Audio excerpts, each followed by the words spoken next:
Les travaux de notre commission ont mis en lumière un phénomène préoccupant, c'est l'usage stratégique par certains réseaux islamistes du terme islamophobie pour délégitimer toute critique de leur idéologie, affaiblir la vigilance républicaine et nourrir un récit de confrontation entre les musulmans et le reste de la société. Il nous fait chier, lui. Les services de l'État nous ont alertés sur la dangerosité d'un tel usage, qui confond volontairement la critique d'un projet politique avec la stigmatisation de croyants, créant ainsi un brouillage dont les mouvances radicales tirent profit. De plus, en assimilant volontairement avec l'emploi de ce terme toute critique de l'islamisme à une hostilité envers les musulmans, il fabrique des adversaires. Il désigne des cibles et cherche à réduire au silence celles et ceux qui font l'étude de leur idéologie, comme on a pu le constater à travers les menaces d'ailleurs reçues par certaines personnes auditionnées dans notre commission. Je pense notamment à la chercheuse Florence Bergeau-Blaclair, à Nora Bussini, à Emmanuel Razavi, à Bernard Rouget et d'autres. Oh, la fameuse Clémence, il a dit. Les menaces ont été déclenchées précisément en réaction à leurs travaux sur l'islamisme, ce qui illustre la mécanique de mise en danger que les services de l'État nous ont décrite. Une accusation militante suivie d'une exposition publique, puis d'une menace réelle. Les références de fou. Hein. Notre commission ne peut ignorer ce climat. La République ne saurait accepter qu'un mot soit utilisé pour intimider, délégitimer ou susciter des menaces contre des chercheurs, des journalistes ou des responsables publics. Parce que défendre la liberté d'expression, c'est protéger ceux qui contribuent à éclairer la nation, même lorsque leurs analyses nous dérangent. Dans le même temps, la réalité statistique impose une forme de lucidité. Selon les chiffres de 2024 du ministre de l'Intérieur, notre pays a recensé récemment environ 240 actes anti-musulmans que nous devons dénoncer avec la plus grande rigueur, compte plus de 1600 actes antisémites, alors même que la population juive est près de 10 fois moins nombreuse que la population musulmane. Ainsi, si les actes visant nos concitoyens musulmans appellent évidemment une condamnation ferme et résolue, l'antisémitisme demeure encore aujourd'hui malheureusement la haine la plus meurtrière, la plus persistante et la plus massivement dirigée contre une minorité religieuse en France. Plusieurs services auditionnés ont souligné que lorsque le terme islamophobie est utilisé d'une manière militante et extensive, il peut contribuer, même involontairement, à alimenter certains ressorts antisémites. En diffusant l'idée fallacieux. Mais tu vois, l'idée de l'antisémitisme, il parle vraiment que des juifs. Alors que, tu vois, il y a un mec dans le chat qui le dit aussi, que les musulmans sont aussi des sémites. Voilà, tu vois, donc... C'est compliqué, hein, c'est compliqué les trucs comme ça. Et voilà, il y a une sorte de hiérarchisation des religions. Ça, c'est un truc constant de l'extrême droite. Tout le temps, c'est premier, deuxième, troisième. C'est tout le temps la même chose. Alors que Mélenchon l'a dit tout à l'heure, il faut une sorte d'unité du peuple français. Ah, putain, le député ciotiste, bon voilà quoi. C'est pas facile. D'une guerre menée contre les Arabes, pardon, pas les musulmans, excusez-moi. Comme des bénéficiaires les Arabes, supposés de l'ordre républicain. Ce discours active des schémas complotistes déjà mobilisés par les mouvances islamistes radicales. Vous-même, monsieur Mélenchon, avez rappelé par le passé votre réticence à employer ce terme, avant d'expliquer avoir changé de position, comme pour le voile d'ailleurs. Cette évolution mérite d'être comprise dans un contexte où la clarté des mots est essentielle à la cohésion nationale. Mes questions sont donc les suivantes. Comment, selon vous, concilier la lutte indispensable contre les actes anti-musulmans avec la nécessité de prévenir l'usage idéologique du terme islamophobie lorsqu'il peut brouiller la critique légitime de l'islamisme et nourrir, par ricochet, des imaginaires antisémites? Pensez-vous qu'un usage trop extensif de... Il a dit la critique de l'islamisme. Mais on peut critiquer l'islamisme, il n'y a pas de souci avec ça. Ce terme puisse contribuer à renforcer ses ressorts et comment maintenir dans le débat public une frontière nette entre la critique d'une religion, la dénonciation d'une idéologie politique et la protection de tous nos concitoyens contre le racisme. Merci, monsieur le rapporteur. Monsieur Mélenchon. J'ai des questions vastes, hein. Bon, alors... D'abord, je suis d'accord avec vous pour dire que les mots ont une grande importance parce que c'est eux qui fixent la réalité à laquelle nous accédons. Hein. Pas de mots, pas de pensée. C'est un point de vue matérialiste et je suis content de vous retrouver sur ce terrain. Les mots ont leur importance. Alors oui, en effet, moi au départ, j'étais hostile à l'utilisation du mot islamophobie parce qu'on me disait « mais alors tu nous interdis de critiquer, quand on utilise le mot islamophobie, tu interdis de critiquer l'islam ». Et donc, je m'étais dit, non, on ne va pas utiliser cette expression-là, on va en utiliser une autre qui ne vaut pas mieux, qui s'appelle « haine des musulmans ».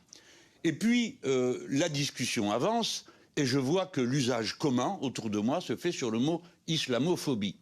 Je m'en vais donc regarder dans quelles circonstances il intervient. Et je vais vous dire, monsieur le rapporteur, que ceux qui se font un nœud au cerveau en déduisant de l'islamophobie que c'est une forme qui conduit à l'antisémitisme, pardon, mais c'est vraiment des gens très préoccupés.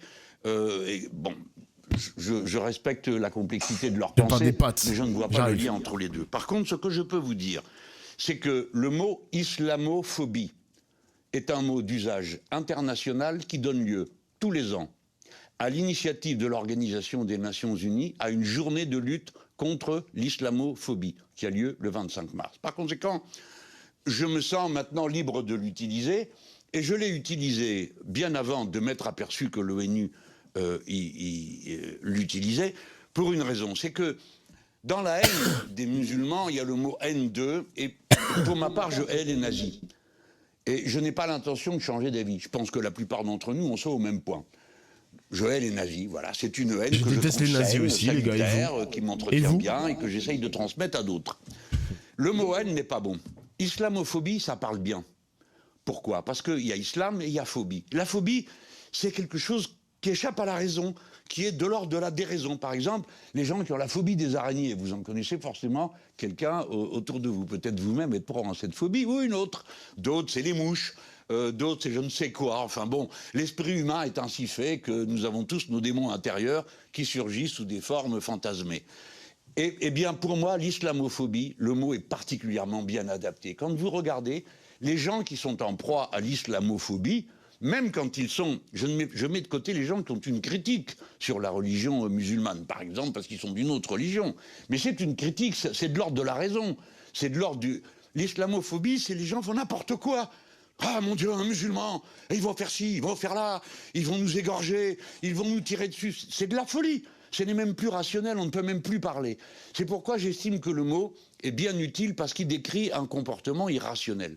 Alors j'ai lu qu'il aurait telle ou telle origine, le mot, mais que voulez-vous, les mots sont les mots, nous n'en avons pas tant que ça. Je vais vous prendre un autre exemple. Par exemple, récemment, il a été décidé que ceux qui étaient contre le sionisme étaient des antisémites. Ça n'a rien à voir. Pour plein de gens, le sionisme est un point de vue politique et l'antisémitisme est un point de vue raciste. Donc ça n'a rien à voir. Donc on peut être anti-sioniste sans être raciste. On peut être sioniste sans être pour autant anti-ceci ou anti-cela.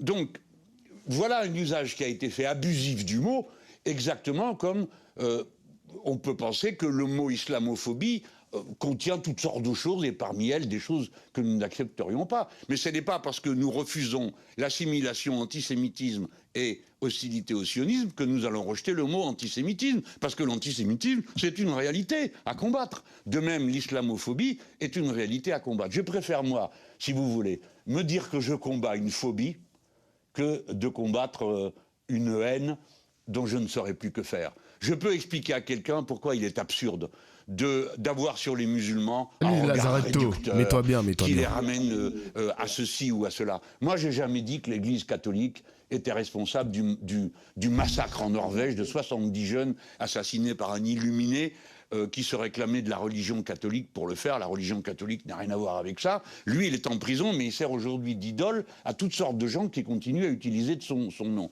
Nous, les gens de raison, et surtout nous, les Français, qui sommes des praticiens de la laïcité, à chaque pas, nous devons faire attention à ne pas donner à manger aux extrêmes, à ceux qui voudraient à tout prix que tout soit un conflit. Voilà ce que j'ai à vous dire. Merci. Et je ne saurais vous dire mieux qu'en adoptant ce mot, eh bien, ça me permet de mieux comprendre la tâche que j'ai à faire dans la lutte contre le racisme. Merci, M. Mélenchon. Monsieur le rapporteur, pour votre dernière question. Notre commission a examiné en détail le rôle de certaines organisations qui, sous couvert de défense des droits, ont contribué à diffuser une vision militante de l'islamophobie visant à délégitimer l'action de l'État et entraver la lutte contre l'islamisme politique.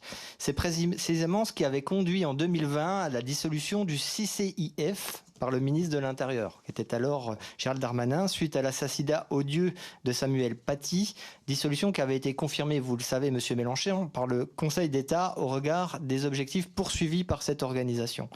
Or, depuis cette dissolution, un groupe présenté comme son prolongement direct, le CCIE, opère désormais depuis la Belgique avec possibilité de poursuivre les mêmes activités sur notre territoire.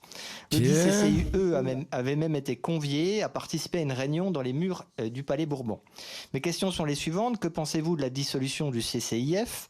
Et au-delà de votre opinion sur cette dissolution, pensez-vous qu'il est conforme à l'exigence démocratique que des groupes dissous par nos institutions et dont la dissolution a été juridiquement confirmée retrouvent une forme de reconnaissance institutionnelle en étant accueillis ici au sein du Palais Bourbon? Merci, Monsieur Mélenchon. Je vous réponds comme le feraient tous ceux qui ont à répondre à des questions complexées avec toutes sortes de tiroirs. Bon. Cet organisme a été dissous, le CCIF. Nous en sommes d'accord, je l'ai observé comme vous. Il l'a été après un meurtre abominable qui nous soulevait tous de dégoût et nous inspirait tous des sentiments de vengeance ou des représailles pour essayer de dissoudre en nous toute cette révolte qu'avait créé cet événement. Mais après, il y a le droit, que voulez-vous? Alors, le Conseil d'État dit oui, on peut dissoudre. Mais la Ligue des droits de l'homme, mais le syndicat des avocats de France, mais le syndicat de la magistrature, qui ne sont pas des organisations gauchistes, en tout cas pas à mes yeux, peut-être aux vôtres, mais pas à mes yeux, donc des organisations de professionnels du droit qui disent c'est absolument intolérable, on a fait une erreur pas possible, et le Conseil n'a pas dit oui, il faut le dissoudre. Le Conseil qui a donné son avis a dit oui, vous pouvez le dissoudre. Il n'a pas dit vous devez le dissoudre. En tout cas, voici ma réponse à ce moment. Embarrassé que je suis comme tout le monde, quand on se trouve dans une situation où d'un côté vos meilleurs amis à qui vous avez le plus grand respect pour leur... et eux, vous dites je me fie à eux de l'évaluation de ce qui est juridiquement il aime jongler avec les pas, mots. et un conseil, une institution de l'État. Bon, alors voilà. Je dis comme la Ligue des droits de l'homme, comme le syndicat des avocats de France, comme le syndicat de la magistrature, comme ATTAC et comme la Fédération nationale de la libre pensée, que cette organisation n'aurait pas dû être dissoute. Si j'avais un doute sur le fait qu'on puisse dissoudre d'une manière aveugle, eh bien, par exemple, je n'en ai plus depuis que j'ai vu qu'on a dissous la Jeune Garde, organisation antifasciste. Ouais, la Jeune Garde, ouais. ouais. Responsable de rien, mais qu'on a dissous à la faveur d'un jour où le gouvernement avait besoin d'en dissoudre deux d'un coup, un à droite, un à gauche. Donc on a dissous ça pour pouvoir dissoudre les soulèvements de la terre le même jour. Bon, tout ça procède plus de la politique politicienne que du fond. Mais moi, je suis attaché à rester lié à ma famille intellectuelle et de pensée, parce qu'elle m'aide à penser et à décider. Et dans cette circonstance, elle me permet ça. D'ailleurs, vous savez, je sais qu'on m'avait fait un reproche similaire au moment de la participation à la manifestation du 10 novembre. Vous permettez que j'en parle, ou quelqu'un d'autre a prévu de m'en parler, peut-être vous, monsieur le rapporteur, ou quelqu'un d'autre? Bon, alors j'en parle. Alors, très rapidement, avec votre permission. Oui, alors il y a eu une attaque à la mosquée de Bordeaux, deux pauvres papés qui sortaient de là prennent des coups de fusil, et que se passe-t-il? Rien. C'est-à-dire pas la moindre trace de mobilisation. Des organisations décident d'appeler à une marche, et après avoir discuté, comme vous imaginez, oui, non, on y va pas, qui est-ce qui appelle, qui est-ce qui n'appelle pas, on décide d'y appeler parce que on se sent en sympathie et en adhésion avec la masse considérable de gens ensuite qui s'est révélée être présente le jour de cette manifestation, le 10 novembre. Et comme il s'est trouvé que dans la manifestation, il y a quelqu'un qui a crié un slogan, mais qu'est-ce qu'on y pouvait ? Une personne crie Dieu est grand, ma foi, déjà c'est un problème d'aller lui dire on n'est pas d'accord, parce qu'il y en a qui pensent qu'en effet Dieu est grand, et peu importe la langue dans laquelle on le dit, et puis d'autres qui pensent que c'est pas le moment, bref, on n'en finirait plus. Mais je veux moi en finir. La marche a eu lieu, on me l'a reproché des dizaines de fois. Pourquoi ne l'a-t-on pas reproché aux autres appelants? ATTAC, la CGT, la FSU, la Ligue des droits de l'homme, NPA, Europe Écologie Les Verts. Pourquoi? Parce que c'est absurde. Nous étions tous là. Nous sommes tous de gauche, nous sommes tous laïcs. Merci, arrestation pour le À la fin, monsieur le Président, on chanta la Marseillaise sur la place. Eh bien, moi, je regrette de ne pas être resté jusqu'à la place. J'avoue, le bandeau islamophobie, un mot d'usage international. BFM TV, vous avez pas une meilleure citation pour mettre en avant mieux Mélenchon, genre? C'est quoi ces bandeaux de merde, sérieusement?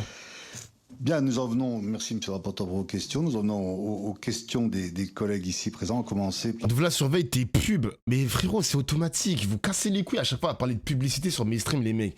Le mot il est banni en plus, donc arrêtez d'utiliser ce mot sur mon stream. Je vous ai déjà dit, il y aura tout le temps des pubs automatiques sur Twitch, il y en aura tout le temps. Genre, c'est un truc de ouf. Ça fait des années que c'est comme ça, mon gars. Par Madame Thévenot pour le groupe LPR. Merci beaucoup. Attends, elle est là. Alors effectivement, Madame Thévenot, elle est là. Monsieur Mélenchon, Non. on va aller droit au but. Je pourrais vous parler de la montée de l'antisémitisme dans notre pays.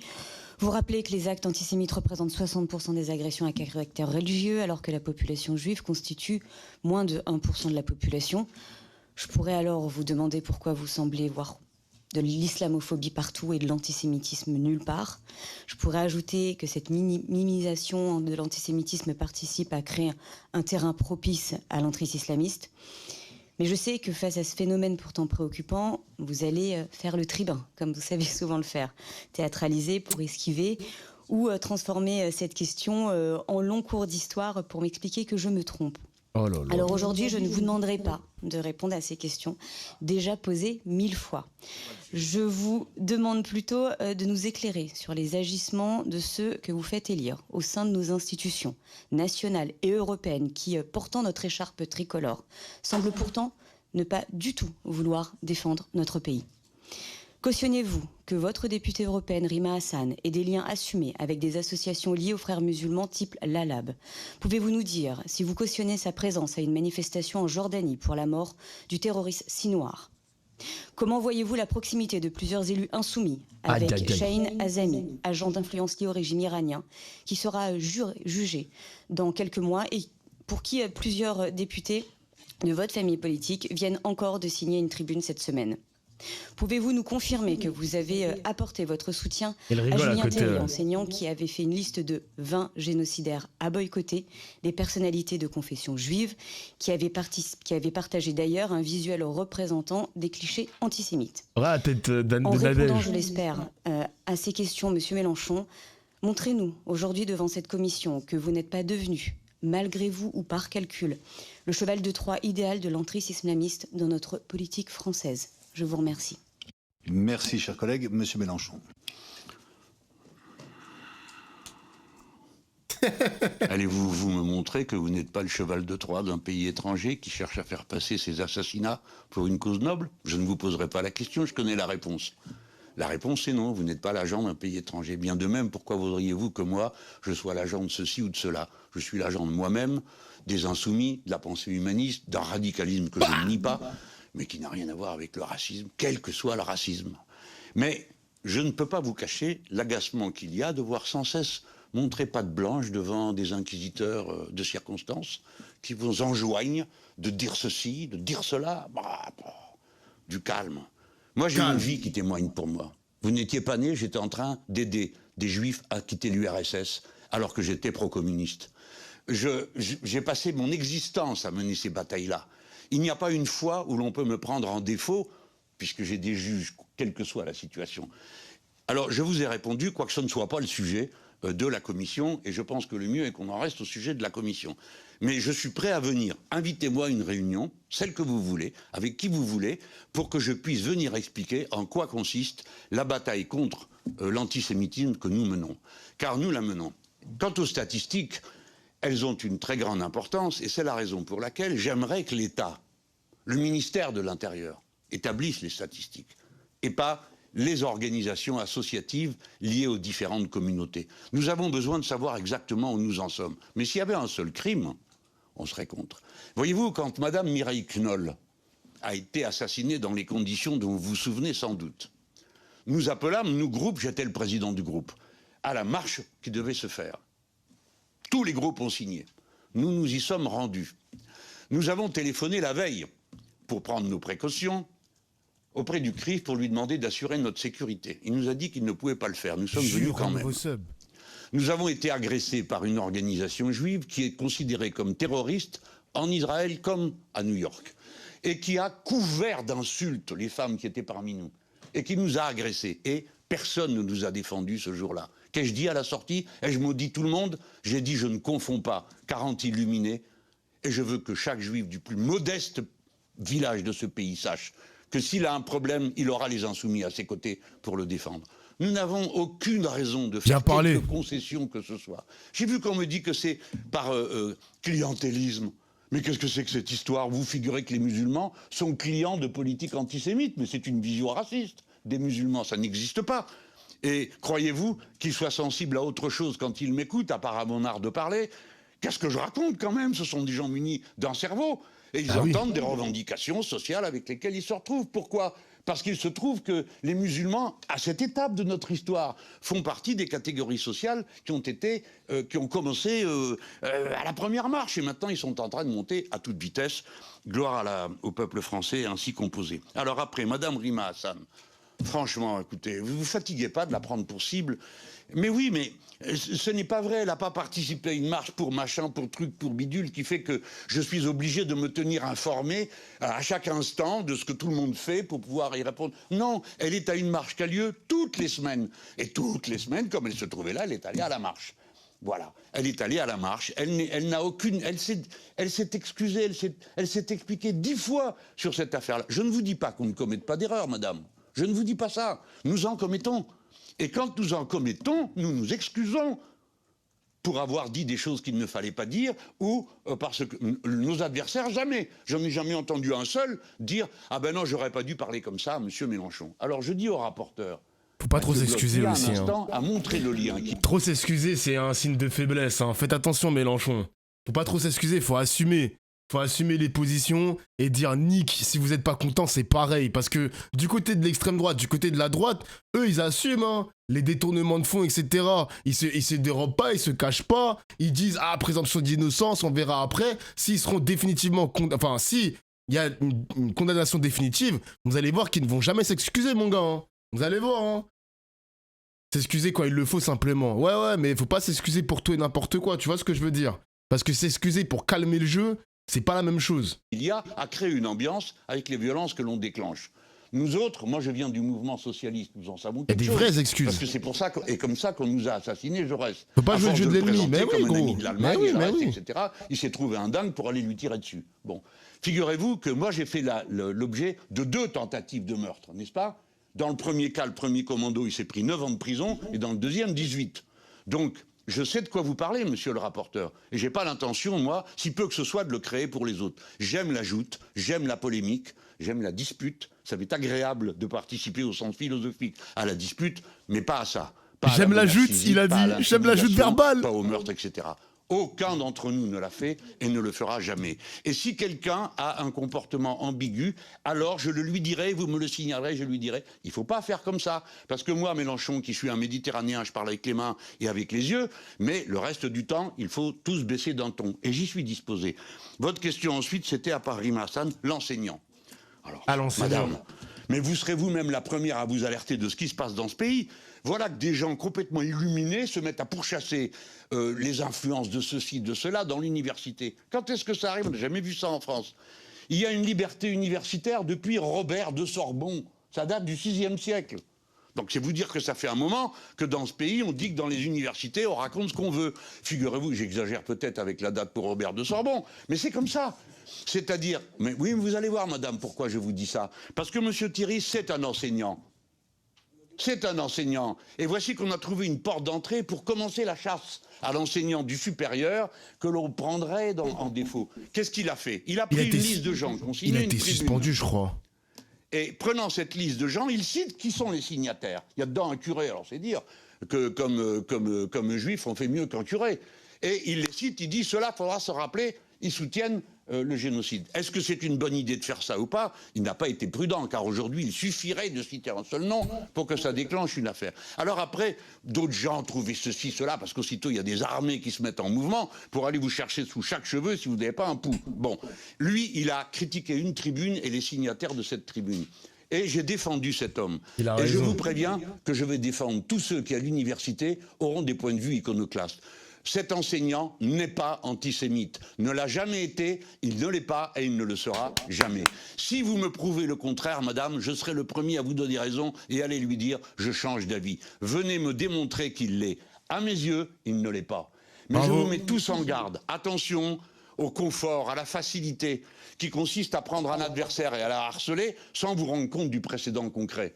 Moi et d'autres, nous ne permettrons pas qu'à l'université, on fasse la chasse aux mal-pensants. Et d'ailleurs, petite extension les amis, j'ai vu qu'il y avait des pays qui ont boycotté l'Eurovision parce que Israël a maintenu sa candidature, et même la commission de l'Eurovision maintient la candidature d'Israël. Donc je crois que l'Espagne boycotte, le Pays-Bas aussi, mais la France La France ne va pas boycotter l'Eurovision. Voyez ce que ça donne aux États-Unis d'Amérique. Pourquoi je suis pas espagnol? Soit M. Thierry a eu un comportement antisémite, il sera pourchassé et condamné pour ça. Soit il ne l'a pas, et alors on lui fout la paix. Et on ne le menace pas, et on n'essaye pas d'intimider les autres. Voilà ce que je peux vous répondre, je ne peux pas faire mieux que de vous dire dans quelle situation je prends. Y a-t-il une question à laquelle je n'ai pas répondu? Soutien, Même ouais. si vous considérez que ce n'est pas vraiment une réponse que je vous fais là. Merci, M. Mélenchon. Madame Thévenot, votre micro, pardon. Pardon. Rapidement, oui. Excusez-moi, votre micro, monsieur le président. Excusez-moi, Madame Panot, ça ne marche pas et je ne peux rien. Non, c'est pas Monsieur Mélenchon, voilà. Excusez-moi, Madame Panot, c'est Monsieur Mélenchon lui-même qui demande s'il n'y a pas une question à laquelle il n'a pas répondu. Et oui, vos réponses ne répondent pas du tout sur le fond à ce que je vous ai posé, mais c'est pas grave. Il y en a une sur Chaim Hamzami et les liens avec plusieurs députés de votre famille politique qui ont signé une tribune encore cette semaine. Merci, M. Mélenchon. Ne m'envoyez pas, madame, je ne vais pas pouvoir répondre, je ne sais pas de qui vous parlez. Alors donc, j'ai la plus grande... Il est de quelle nationalité déjà pour commencer? Iranien. Ah ben alors je suis le dernier que vous allez venir embêter avec l'Iran, parce que même quand l'ayatollah Khomeini était en France et que tout le monde était là alors qu'on était tous anti-Shah, hein, moi je soutenais pas l'ayatollah. Alors c'est pas maintenant que je vais le faire, ni aucun des miens. Non, avec le régime iranien, nous n'avons aucune, et d'ailleurs il nous rend bien la monnaie de notre pièce, parce que nous n'avons aucune sorte de sympathie, ni pour eux, ni de près, ni de loin, et dans aucune de leurs activités. Okay. J'ai d'ailleurs dit notamment qu'un régime dont le premier chef dit qu'il va rayer de la carte un État voisin, en l'occurrence il s'agissait d'Israël, ne peut pas mériter autre chose que notre mépris et notre volonté de le voir dégager le plus vite possible. Nous sommes opposés à tous les régimes théocratiques, tous, sans exception, et je n'en ferai pas la liste pour me fâcher avec le moins de monde possible dans cette salle, parce que je crois que j'en ai déjà assez fait. Tout à l'heure avec les Émiratis, à qui je tiens à répéter que je n'ai aucune querelle avec eux, mais s'ils veulent bien les espionner plus loin, ça nous arrangerait. Merci, M. Mélenchon. Ok. Il a contacté le garde des Sceaux pour l'audition. J'ai bien aimé cette partie aussi. Moi, je pense qu'il a bien répondu. Évidemment que la macroniste Thévenoud va te dire non, il n'a pas vraiment répondu à mes questions, etc. Pour Rima Hassan, j'ai trouvé qu'il était bon. Voilà, Rima Hassan, elle avait déjà fait en plus une vidéo pour s'expliquer de pourquoi elle était à cette marche en Jordanie. Une marche qui a lieu toutes les semaines, toutes les 2 semaines, ou peu importe. Là, il y avait... donc je crois que c'est Sinawar, donc c'était un mec de la Palestine qui défendait la Palestine, qui a été assassiné par le régime israélien. Bon, Rima Hassan, elle est venue à cette marche. Là, il y a eu des personnes qui ont rendu hommage à Monsieur Sinawar. Elle était là à ce moment-là, elle ne pouvait pas le savoir. Bon, peu importe mon gars, hein, c'est quoi, elle va être exfiltrée de la file parce qu'elle a vu la photo de Sinawar en mode « Ah, je suis pas mêlé, hein, je vais quitter la file parce que bon, il y a un mec qui a mis la photo de Sinawar. » Bah non frérot, bah non, ça marche pas comme ça.